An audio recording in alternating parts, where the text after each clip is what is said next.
నా పేరు రత్నకుమారి. మేము గన్నవరం రాయనగర్లో ఉంటాం, కృష్ణా జిల్లాలో. మా వారు సాంబశివరావు గారు ఆర్టీసీలో చేసి రిటైర్ అయ్యారు. మాతో పాటు మా చిన్నబాబు అమెరికా వెళ్ళి తిరిగి వచ్చి మాతోనే ఉంటున్నాడు. తను అమెరికాలో జాబ్ చేశాడు, ఇక్కడ సివిల్స్ కూడా ప్రిపేర్ అయ్యాడు. కానీ సెలెక్ట్ కాకపోయినా ఈ మధ్య దాన్ని ఇంక వదిలేసి తను మామూలుగా సోషల్ మీడియాలో ఇంట్రెస్ట్ చూపాడు.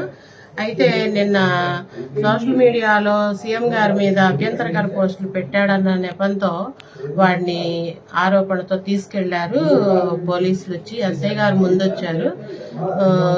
మొత్తం 10 మంది దాకా వచ్చారు తదితర సిబ్బందితో. వాళ్ళు సుమారు 2.5 గంటల సేపు ఉన్నారు ఇంట్లో.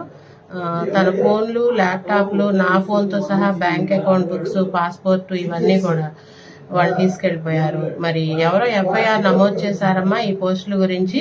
దాని గురించి మేము కౌన్సిలింగ్ ఇస్తాము, లేదంటే ఎంక్వైరీ కూడా ఉంది అని చెప్పి తీసుకెళ్లారు. నిన్న ఉదయం 8:30 గంటలకు తీసుకెళ్లారు. ఇప్పటి వరకు అసలు ఎక్కడున్నది ఏంటి కూడా మాకు ఏ విధమైన ఇన్ఫర్మేషన్ లేదు.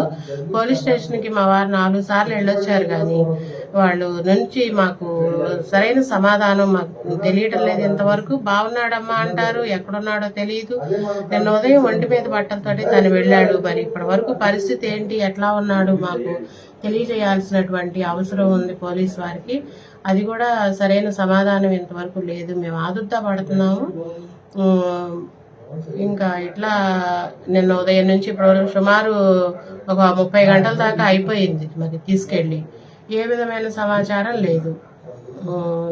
దీని గురించి పోలీసు వారు వెంటనే తగు చర్యలు తీసుకుని మా బాబుని వెంటనే విడుదల చేయవలసిందిగాను మేము మీ ద్వారా కోరుచున్నాం.